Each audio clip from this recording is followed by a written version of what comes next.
Alors, on va voir maintenant la corrélation et ses nombreuses applications. En fait, c'est une mesure qui nous permettra de calculer la ressemblance entre deux signaux. Le premier signal, c'est xn et le deuxième, c'est le signal yn.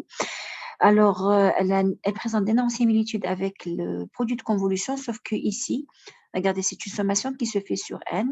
Donc, le premier signal ne subit pas de retournement. Il en est de même pour le deuxième. Il subit juste un décalage. Alors que dans un produit de convolution, vous avez le signal, le deuxième signal qui subit un retournement temporel et un décalage. Non, là, ici, ce n'est pas le cas. Donc, en fait, les deux signaux sont décalés juste l'un par rapport à l'autre. Et suivant le décalage, on va mesurer cette ressemblance qui peut être plus ou moins forte, donc suivant le décalage. Alors, je vais le dessiner comme ça. Voilà mon premier signal. J'en ai un deuxième. On va supposer que ça, c'est xn. Puis j'ai un deuxième signal, par exemple, qui évolue comme ça. Ça, c'est yn. Eh bien, on va faire coulisser ce signal le long de celui-là et on va calculer la surface commune. Donc, si je suis en continu, je vais calculer Rx, Y de taux. Eh bien, ce sera l'intégrale de moins l'infini à plus l'infini, x de t, y conjugué de t moins taux, et j'intègre par rapport à dt. Donc, puisque la variable, c'est t, donc il n'y a pas de retournement temporel, uniquement un décalage par rapport à t, un décalage qui vaut taux. De la même façon ici qu'en discrète, donc c'est une sommation qui se fait sur n, et j'ai un décalage de k. Bien, alors à quoi sert cette mesure? En fait, cette mesure, bien que simple, c'est la somme d'un produit, et bien, elle va nous permettre de mesurer le degré de ressemblance entre deux signaux. C'est-à-dire, si j'ai des signaux qui se ressemblent à un instant donné, eh bien, à cet instant donné, je le saurai et je vais trouver un maximum. Donc, ici, c'est l'expression qu'on a dans le cas où c'est un signal quelconque. Dans le cas où c'est un signal périodique, on peut aussi calculer cette corrélation, mais on va le calculer sur une période, puisque bien sûr, on va le faire pour des signaux qui auraient la même période, c'est-à-dire ici, xn, c'est un signal qui est périodique de période n, y de n, c'est un signal périodique de période n.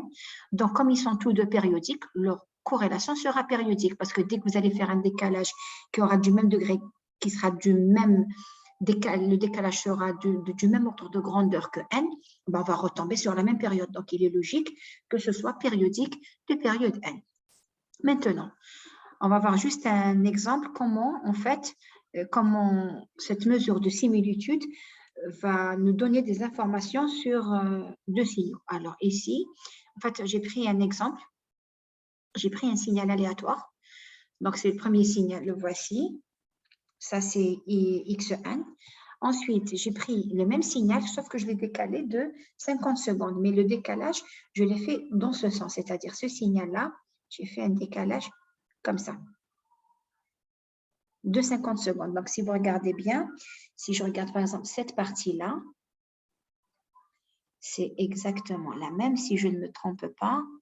Alors, c'est celle-là. Voilà, cette partie-là, c'est celle-là.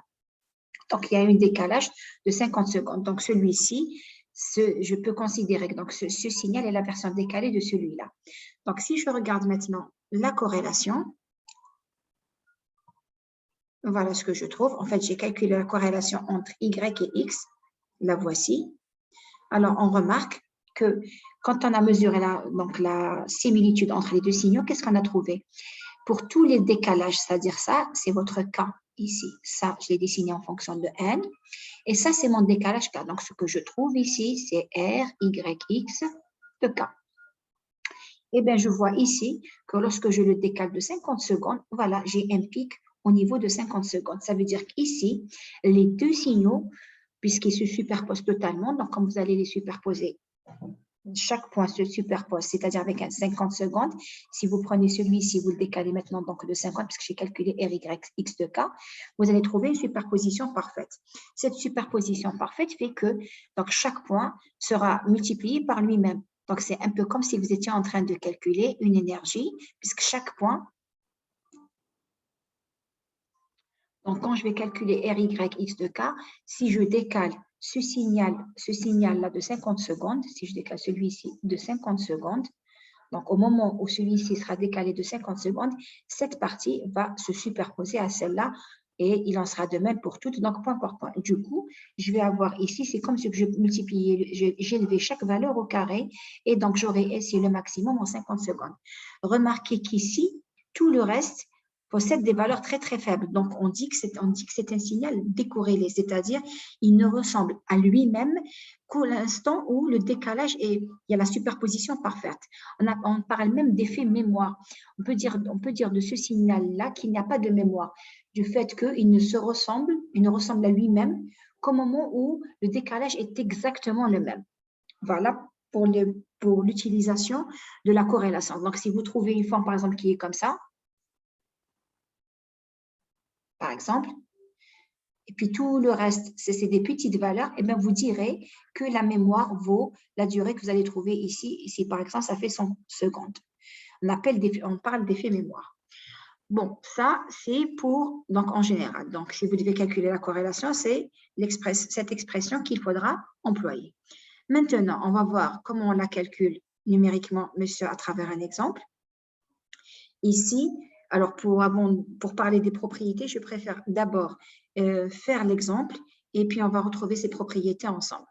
Alors, on a dit que, donc si je reprends l'expression, alors je remets la notation, je reprends, alors, je vais zoomer pour pouvoir avoir une meilleure visibilité, je remets la notation. Bien, donc, nous, qu'est-ce qu'on nous dit? On nous dit que pour faire la corrélation, il faudrait donc prendre un des signaux, le garder tel quel, et puis pour le deuxième, le décaler. Là, je vais calculer ce qu'on appelle l'autocorrélation. Alors, quand on dit auto, c'est la mesure de similitude d'un signal avec une version décalée de lui-même. Avec l'intercorrélation ou dans certains ouvrages, on trouve le mot corrélation. Donc, avec la corrélation, on parle de deux signaux, c'est-à-dire on va calculer R, X, Y de K. C'est somme dXn, Y conjugué de N-K. Si c'est une auto, ça veut dire que Y, c'est X. Bien. Alors, à travers cet exemple, je vais le faire coulisser. En même temps, je vais calculer pas à pas. Donc, qu'est-ce qu'on a dit? On a dit un des signaux. Donc, ça, c'est mon signal original. Je vais le mettre comme ça. Ça, c'est mon signal original. Puisque je veux calculer une autocorrélation, donc je vais prendre le même signal et le décaler de K. Sachant que, qu'est-ce que vous devez écrire? Si ça, c'est le signal original, celui qui est en bleu ciel, donc celui-ci, c'est une version décalée. On a dit, vous prenez chaque point, donc ici, vous mettez comme si ça, c'était égal à 0 et vous trouverez le décalage. Je dis n-k vaut 0. Si n-k vaut 0, alors ça veut dire que je vais écrire ici, donc n-k, ça veut dire que mon décalage vos K. Donc, je vais prendre chaque point et je vais lui rajouter K. Ça, c'est 0. Donc, ici, voilà mon K. Ici, ce serait K plus 1, K plus 2, K plus 3, K moins 1. Et qu'est-ce que je vais faire? Je suis censée trouver une fonction de K. Donc, je vais tester toutes les valeurs de K, soit K de moins l'infini à plus l'infini. Alors, je regarde ici. Si je reprends ce signal, si je prends K ici, alors qu'est-ce qui se passe? Si K est ici, je suis censé faire la sommation, je suis censé faire la sommation du produit point par point. Ici, si je regarde point par point, quand ce signal, ces valeurs existent, elles ne sont pas nulles, ici, l'autre signal est nul. Donc, je vais multiplier des valeurs différentes de 0 par des valeurs qui sont nulles. Donc, jusque-là, je vais trouver 0. N'oubliez pas qu'on est en discret. Ça veut dire que pour étudier tous les cas, je vais prendre ça et je vais le faire avancer pas à pas. Donc, là, je ne l'ai pas noté, mais c'est comme si ici, vous aviez des zéros partout. Toutes ces valeurs sont nulles. Bien. Donc, tant que je suis là, le produit est nul. Je fais avancer et je le fais avancer d'un pas de 1. Donc là, le produit est toujours nul. Un pas de 1. Voilà le prochain pas. Ils sont encore nuls. Je le fais encore avancer d'un pas de 1. Là, je vois que lorsque celui-ci existe, celui-là vaut 0. Donc, je n'ai encore aucun point. Je continue. Je le fais encore avancer d'un pas de 1. Alors, pareil. Ça fois ça, c'est nul. Ça fois ça, ça me fait 0. Je n'ai toujours pas de point. Je vais encore le faire avancer. Alors, quand il est là, pareil. Quand celui-ci est nul, je le multiplie par une quantité qui n'est pas nulle. Je vais trouver donc 0 fois quelque chose, ça me fait 0. Ici, c'est 0 fois quelque chose qui n'est pas nul, ça me fait aussi 0. Donc, le premier cas où je vais avoir la multiplication de deux points non nuls, c'est, je fais encore avancer d'un pas de 1, c'est ce cas-là. Ici, en fait, à ce moment-là, regardez, ça fois ça, ça me fait 0. Je rajoute la notation. Donc, dans ce cas-ci, celui-ci par celui-là, c'est nul, celui-ci par celui-là, c'est 0. Par contre, ce point multiplié par ce point va me donner quelque chose. Alors, ce quelque chose, c'est combien? J'ai oublié d'écrire les amplitudes. Ici, l'amplitude, c'est 1. Là, c'est 2. Ici, l'amplitude, c'est 3. Donc, je vais multiplier 3 par 1. Donc, ça me fait... Alors, c'est pour quel cas? Ici, que vos cas. Et j'ai dit, je regarde là. Là, si ça, c'est 0, ça, c'est moins 1, ça, c'est moins 2. Donc, pour K qui vaut moins 2, qu'est-ce que je trouve? Je trouve que Rx de moins 2, alors qu'est-ce que ça vaut? Ça vaut ce point fois celui-là. Les amplitudes, c'est 3 fois 1, donc je trouve 3. Je continue. Je vais encore le décaler d'un pas de 1. Donc, je reprends ça. Et je vais le décaler d'un pas de 1. Alors, je suis dans quel cas? Alors, c'est un pas de 1. Alors, je regarde. Alors, j'ai ce point. Donc, j'aurai ce point fois ce point, plus ce point fois ce point. Je regarde parce que ça, c'est 3 fois 0. Et là, ce point qui vaut 1, c'est 1 fois 0. Donc, et je suis pour quelle valeur de K? Je regarde ici, K vaut moins 1. Donc, pour K qui vaut moins 1, je trouve Rx de moins 1 qui vaut 3 fois 2 plus ce point. C'est 2 fois 1 plus 2 fois 1, ce qui me donne 6 plus 2, ce qui me donne 8. Je ne sais pas pourquoi j'ai écrit 9. Donc, 6 plus 2, ça me fait 8. Je continue. Donc, je prends toujours ça et je vais le décaler, faire avancer d'un pas de 1. Donc, j'essaie de le faire avancer. Cette fois-ci, les deux signaux se superposent. Et je sais quel décalage? Il n'y a plus de décalage. Je suis à K qui vaut 0. Donc, ici maintenant, K vaut 0. Donc, c'est Rx, x de 0. Qu'est-ce que ça vaut? Chaque point est superposé à lui-même. Donc, ça me fait 3 au carré, plus 2 au carré, plus 1. Ça me fait 9 plus 4. Donc, ça me fait 14. Et si on a calculé, qu'est-ce qu'on vient de faire? On va prendre chaque valeur au carré. Donc, c'est comme si j'avais fait somme des x de n au carré. Or, ça, pour un signal réel, c'est l'énergie. Dans le cas où il serait complexe, il faut écrire xn fois xn conjugué. Donc, ce qui ferait somme des xn, mais vous mettrez valeur, voilà, mon module au carré. N'empêche, donc ici c'est un cas réel, donc je viens de trouver l'énergie. Donc lorsque K est égal à 0, ça vaut l'énergie. On vient de retrouver la première propriété et déduire la deuxième. Et donc il sera forcément maximum en 0. Quand vous superposez des points, à quel moment? D'abord, c'est le moment où vous avez le plus de points. Et en plus, ici, chaque valeur est élevée au carré. Vous ne pouvez pas trouver plus. Puisqu'ici, quand les valeurs se superposent, donc, il n'y a pas des valeurs qui sont nulles. Ici, j'ai un maximum de points. Maintenant, j'ai fait ça au carré plus ça au carré. J'ai 3 points, j'ai élevé au carré. Donc, vous faites une sommation de points de quantités positives. Donc, ce sera toujours maximum en 0. Je continue. Je vais juste, puisqu'ici, je vais juste corriger ça. Donc, 3 fois 2, ça fait 6, plus 2, ça fait 8, et pas 9. Bien, je vais juste effacer ces quantités pour finir. Alors, je reprends, je vais juste l'ajuster mon dessin, je continue. Je le fais encore avancer, donc toujours celui qui est là. Je vais le faire, oh, ça ne marche pas. Je vais le faire avancer de 1. Non, ce n'est pas celui-là que je voulais faire avancer. Alors, celui-là, je n'arrive pas à le... Voilà, on était là. On va le faire avancer encore avec un pas de 1. Donc, je suis dans quel cas pour ça? Ça, c'est pour quelle valeur de K? ici, puisqu'on a dit que ça c'est 0, le décalage subi est un décalage de K. Donc, K ici, il se trouve là. Donc, ça, c'est pour K qui vaut 1. Pour K qui vaut 1, alors, là, je multiplie par 0, donc je ne le compte pas. Ici, je multiplie 3 par 2. Donc, Rx de 1.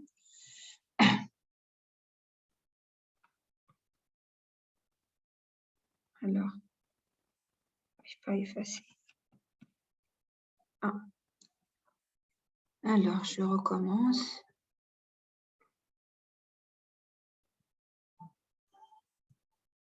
Donc,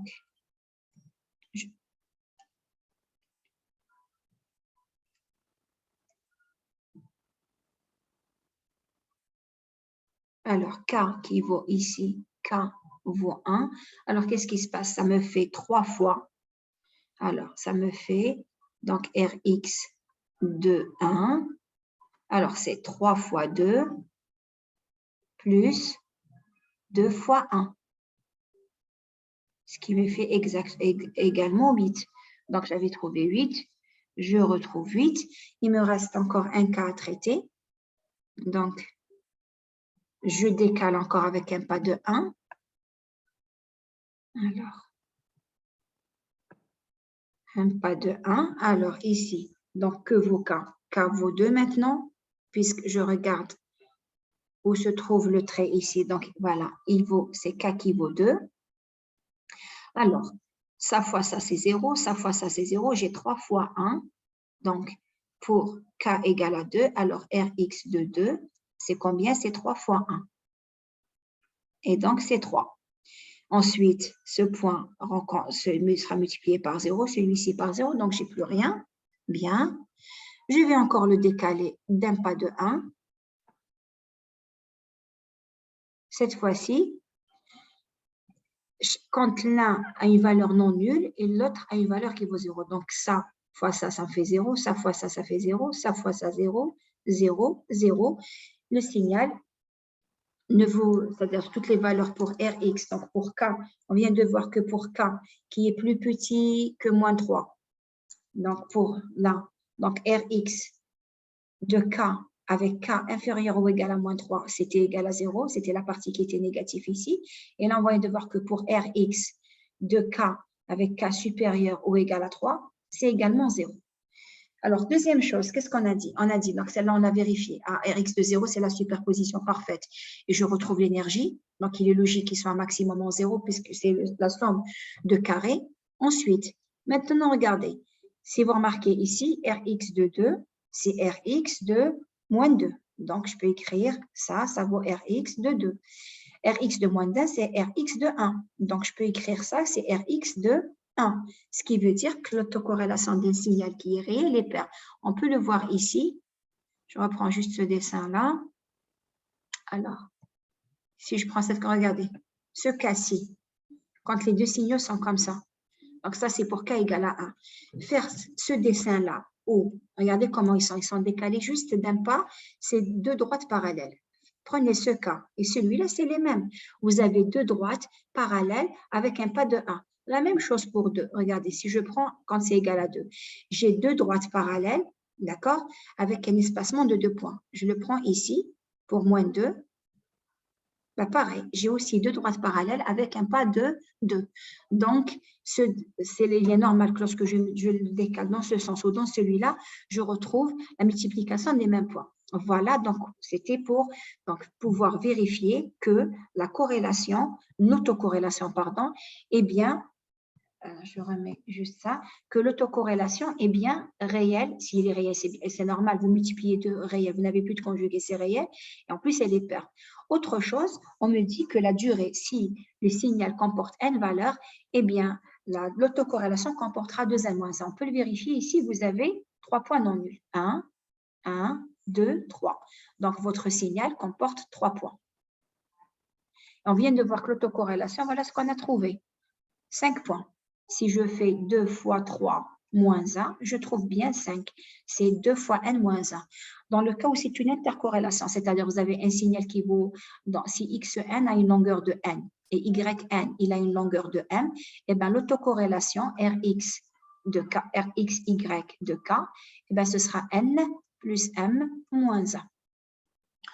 Voilà pour l'autocorrélation d'un signal qui n'est pas périodique. Maintenant, on va voir un autre exemple. Donc, dans le cas où votre signal est périodique, ben, vous allez trouver une autocorrélation qui le sera également. Je crois que j'ai d'abord mis un autre exemple, calculé avec MATLAB et Python. Donc, j'ai gardé la même chose, sauf que ici, c'est un signal carré. Donc, regardez ici, voilà, c'est un signal carré. Ici, ça se rejoint, c'est parce qu'on a fait une interpolation. Donc, c'est un signal carré. Comment on l'a créé, ce signal? Je mettrai tous ces programmes sur la page description. Donc, on a mis 20 zéros. Les voici. Ici, il y a 20 zéros. Ensuite, on a créé donc, un tableau comportant 20 zéros. Ensuite, 10 1. Ensuite, encore 20 zéros. Et on va calculer l'autocorrélation. Comment on l'a calculé? Donc, ici, c'est juste les trois tracés que vous voyez là. Là, c'est le tracé de X. Celui-là, c'est T en fonction de X. Et celui-ci, en utilisant STEM. STEM vous dessine des points. Quand vous mettez plot, il fait une interpolation. C'est pour ça qu'il a joint ici le 0 et le 1. Pour calculer donc la corrélation avec MATLAB, ben, la fonction s'appelle Xcore. Quand vous écrivez Xcore X, ça veut dire qu'il calcule une autocorrélation. Si vous voulez calculer une corrélation ou qu'on appelle aussi une intercorrélation, il faudra écrire Xcore XY. Lorsque vous ne précisez qu'un élément, il va calculer l'autocorrélation de X. Ensuite, qu'est-ce qu'on a fait? On a créé l'axe des temps. Pourquoi on a créé un axe des temps? Parce que le signal, celui-ci, il vaut 2n-1. Donc ici, regardez, ça c'est n-1. Et ça, c'est comme si c'était moins n-1. Rappelez-vous qu'il va pas, son maximum, au maximum, c'est 0. Il va aller toujours de moins n-1 jusqu'à n-1. On retrouve bien les propriétés, à savoir que ici, le signal est maximum en 0 et que c'est l'énergie. Ça, il faudra le calculer à partir de là. Ensuite, qu'est-ce qu'on retrouve? On retrouve que le signal est, voilà, il y a une symétrie ici par rapport à cet axe. Voilà, ce que vous avez de ce côté, c'est ce que vous avez de celui-ci. Et la durée qui vaut donc ce qu'on vient de dire ici. Si vous faites n-1 moins n-1, vous allez trouver 2n-1. N'oubliez pas que vous passez aussi par 0, donc vous avez 2n-1. Alors, normalement, ce même programme, je l'ai repris en Python, d'accord? Donc, en Python, qu'est-ce qui va se passer? Je vais juste effacer les dessins. Alors, en Python, le même programme, il faut oublier que quand on utilise des fonctions, il faut inclure les bibliothèques. Ici, NumPy, il y a tout ce qu'il y a dedans, c'est toutes les fonctions qui vous permettent de faire quelques calculs numériques. Donc, le même programme que tout à l'heure, sauf que ici, donc, au lieu de, pour concaténer les deux fichiers, on fait appel à ce qu'on appelle la fonction concatenate. C'est exactement le même programme qui comporte 20 0, 10, 1, 20 0. Alors, ça, c'est pour les trois affichages. Ensuite, pour faire la corrélation, on fait appel à la fonction correlate. Pour Python, pour MATLAB, c'est Xcore. Pour Python, c'est correlate, sauf qu'elle est définie dans la bibliothèque NumPy qu'on a importée en l'appelant NP. Donc, il faut écrire np.correlate. Ici, avec Python, on n'écrit pas X par défaut. Donc, c'est pour faire une autocorrélation, vous allez écrire XX. Si c'était une intercorrélation, vous écrirez XY.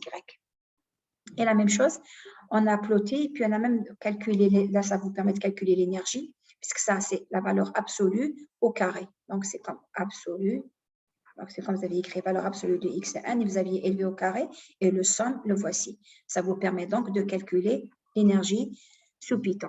Le programme que j'ai mis ici ne correspond pas à celui-là. Ici, j'ai fait le même test en prenant, donc, au lieu de prendre donc, une porte, cette porte une fois, je l'ai écrite 3 fois, c'est-à-dire je reproduis ça, je l'ai fait 3 fois. Donc, pour avoir un signal périodique, et on a vérifié ici que l'autocorrélation est également périodique. Là, en 0, vous retrouvez donc la fameuse symétrie, et en 0, vous retrouverez non pas l'énergie, puisque c'est un signal périodique, vous allez retrouver la puissance. Rappelons qu'un signal périodique a une énergie infinie, puisque les surfaces ne se terminent pas. Là, sur une durée d'observation, tous les signaux sont à énergie finie. Mais là, je suppose que ça ne se termine pas, c'est de moins l'infini à plus l'infini. C'est une somme de surfaces et elles sont infinies. C'est pour ça qu'on dit que c'est un signal à énergie finie. Mais lorsqu'il est périodique, il admet ce qu'on appelle une puissance et on peut la calculer. Bien. Voici pour ces deux exemples comment calculer donc l'autocorrélation. Maintenant, cette histoire de corrélation-autocorrélation, ça a d'énormes propriétés. Donc, entre autres, je vais juste effacer ici.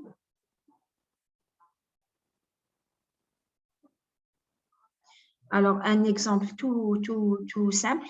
En fait, quand on fait, par exemple, quand quelqu'un, quand on travaille sur une tour de contrôle, on essaye bien sûr pour pouvoir aider au décollage et à l'atterrissage. Vous avez une tour de contrôle, vous avez un écran, puis on sait quel avion se trouve à telle distance et on peut faire qu'on appelle ça? On peut faire du contrôle aérien. Donc, alors comment que ça se passe? Comment on peut savoir quel avion se trouve exactement ici? En fait, on émet une onde. Donc, il y a une émission. Cette onde, dès qu'elle rencontre un obstacle, elle va revenir.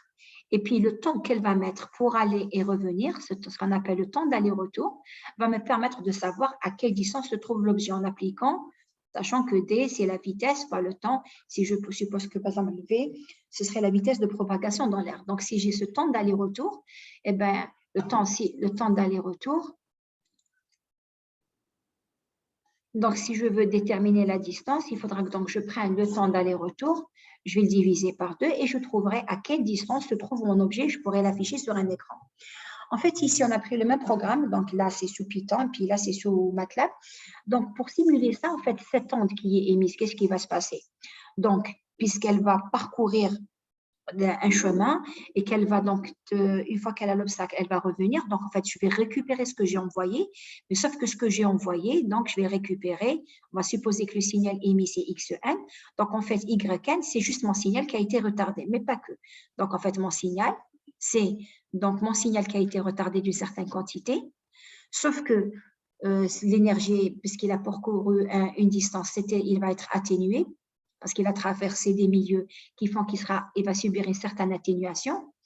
Mais je sais ce que j'ai émis, mais je ne sais pas ce que je vais recevoir, tout ce qui est émis sur cette fréquence. Donc, je vais recevoir aussi du bruit. Donc, voilà le signal reçu. Pour le simuler, qu'est-ce qu'on a fait? Sous MATLAB, donc on a fait un décalage. Ça, c'est mon décalage. Ici, mon K, il vaut 50. Donc, on a pris le signal X qu'on a décalé. Ensuite, on lui a rajouté du bruit. Pareil ici. Ici, alors, le cirque shift, c'est un décalage circulaire. C'est-à-dire, ça vous permet de décaler puisqu'il à la fin va venir au début. C'est pour ne pas, on le fait juste pour garder un signal qui a la même longueur. Donc ici, c'est la même chose. Ça permet de faire subir un signal, de récupérer le signal décalé. Ici, j'ai rajouté du bruit. Alors, random, c'est ce qui est aléatoire, elles sont définies dans NumPy, donc je suis obligée d'écrire np.random. Il vous permet de générer plusieurs lois. Ici, c'est une loi gaussienne. Donc, pour résumer, mon signal Y, qu'est-ce que c'est? C'est le signal X décalé et puis ayant subi un retard. Donc, ici, pareil, c'est le signal décalé ayant subi un retard. Alors, la question est pourquoi on fait ça? En fait, vous avez envoyé un signal qui fait ça. Par exemple, vous savez que vous avez envoyé ça. Sauf que vous n'allez jamais recevoir ça. C'est sûr que vous n'allez pas recevoir ça puisqu'il a pris le temps de rencontrer l'obstacle et de revenir. Donc, c'est votre signal, il a été décalé dans le temps. Vous, non, vous allez recevoir ça, mais plus de bruit. Donc, vous risquez de recevoir quelque chose qui fait ça. Allez savoir où se trouve votre signal. Parce que vous, ce qui vous intéresse, c'est le temps d'aller-retour. Vous voulez mesurer ça en temps. Ça, connaissant le temps d'aller-retour, vous allez le diviser par 2 et vous allez trouver la distance de l'objet. Vous pourrez l'afficher au bon endroit sur votre écran. Et bien, en fait, comme vous allez recevoir ça, je vais juste effacer. Donc, on a simulé ça. En fait, un simple, alors, je vais le mettre ici. Voilà, en fait, ça correspond à ce qu'on a simulé ici par programme. Donc, voilà le signal qui a été émis. Hein, voilà, si je commence à 0, ça veut dire c'est comme si j'avais fait une porte de largeur 10 secondes. Voilà, elle est là. On a pris x de 1 à 10 qui vaut 1. Donc, ici, 10 secondes. Puis tout le reste là est nul. Donc, ce signal, donc, nous, on a voulu simuler donc, un signal qui aurait percuté un obstacle et qui serait revenu. Donc, là, on a fait un décalage de 50. Il est là, sauf que ici, regardez ce qu'on a reçu. J'ai bien ma porte quelque part ici, ce signal-là, sauf qu'il est noyé dans le bruit. Et puis, je me dis, est-ce que ma porte, c'est plutôt ça, plutôt ça? Bon, on aurait tendance à dire que c'est ça, parce que ici, c'est maximum, mais peut-être que c'est ça. Peut-être que ça, c'est ma porte, mais qui ici, elle a subi du bruit. Peut-être qu'elle se trouve ici. Alors, regardez ce qu'on a rajouté dans le programme. On a rajouté X corps, Y, X. On a fait la corrélation du signal Y avec le signal d'entrée. Pareil ici, Pour le faire, on a écrit ici sous MATLAB, ça s'appelle Xcore, sous Python, NP Correlate. Et regardez ce qu'on a affiché. Alors, ce fameux pic, maintenant, je le trouve bien. Tout le reste a été grandement atténué. Et ici, rappelez-vous, c'est une porte. La corrélation d'une porte vous donne un triangle. Je retrouve un triangle ici. J'ai retrouvé donc mon signal. En faisant quoi? En faisant une simple corrélation. C'est un principe qui est utilisé dans tout ce qui est donc réduction du bruit pour une émission. C'est comme par exemple quand on va faire en sonar, quand on va faire une échographie, ça traverse plusieurs milieux. Quand vous allez faire une échographie, vous traversez des tissus humains qui ne sont pas forcément d'intérêt. Vous voulez faire l'échographie d'un organe, vous allez faire l'échographie du cœur, donc il va traverser plusieurs milieux. Donc, en fait, qu'est-ce qui se passe? À la réception, il y a ce qu'on appelle un corrélateur. Donc, il y a une émission, une réception, et à la réception, il y a un corrélateur qui fait quoi? Qui va faire la corrélation entre le signal émis et le signal reçu, pour vous donner un signal beaucoup plus facilement interprétable. Et ici, je trouve bien que c'est un décalage qui est à 50 secondes. Il suffira que je trouve le max de cette fonction, et je peux le placer comme ça avec un seuil, c'est clairement un maximum ici, ce qui n'était pas le cas lorsque j'avais essayé d'interpréter directement le signal reçu. Une simple corrélation entre le signal émis et le signal reçu vous permettra d'avoir une meilleure lisibilité de votre signal. Alors, on a aussi une autre application de la corrélation. On va supposer, j'ai un deuxième exemple. Alors, ici, en fait, qu'est-ce qu'on a fait? On s'est posé la question, en fait, on a reçu un signal. Et puis, je parle de ce signal, donc le premier ici. En fait, ce signal-là, et on se pose la question, est-ce que c'est du bruit pur ou est-ce qu'il n'y aurait pas un signal qui serait noyé dans le bruit? Alors, en fait, comment que ça se passe? Si c'est du bruit pur, on l'avait vu dans l'autre exemple, on avait décalé le signal à 50 secondes. En fait, vous trouvez une corrélation, si c'est du bruit pur, et qui serait donc bruit pur, et là, je sous-entends un bruit aléatoire. Si c'est un bruit aléatoire, quand on dit aléatoire, ça veut dire que ce n'est pas prévisible. En fait, le signal ne se ressemble à lui-même qu'avec un décalage lorsqu'il se superpose totalement à k égale à 0. Parce que si c'est quelque chose d'aléatoire, c'est qu'il n'y a pas de lien. Cette valeur-là ne me donne aucune information comment sera la suivante. Du coup, vous trouvez un signal qui est comme ça. Dans l'autocorrélation, est plutôt comme ça. Ça, si c'était du bruit pur. Si ce n'est pas du bruit, s'il y a un signal qui est caché, eh bien, vous allez trouver la corrélation du signal caché. Et regardez ici, regardez ce qu'on trouve. On voit que c'est quelque chose qui a l'allure d'une sinusoïde.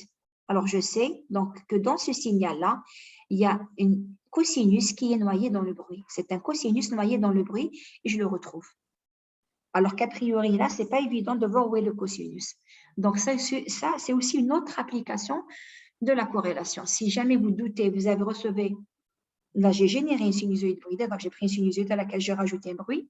Si jamais vous avez un doute, il suffit de faire une corrélation. Si cette corrélation, vous trouvez un pic en 0 et puis le reste, ce sont des petites valeurs, alors vous saurez que c'est du bruit pur, signal aléatoire pur. Si vous trouvez, s'il y a un signal qui est caché, un signal déterministe à l'intérieur, eh bien, vous trouverez sa forme et vous saurez qu'il y a un signal à l'intérieur. Ce n'est pas que un signal aléatoire. Voilà, je finis avec cette explication sur la corrélation et de nombreuses autres applications. Je devrais envisager de parler des vecteurs aléatoires dans un prochain cours.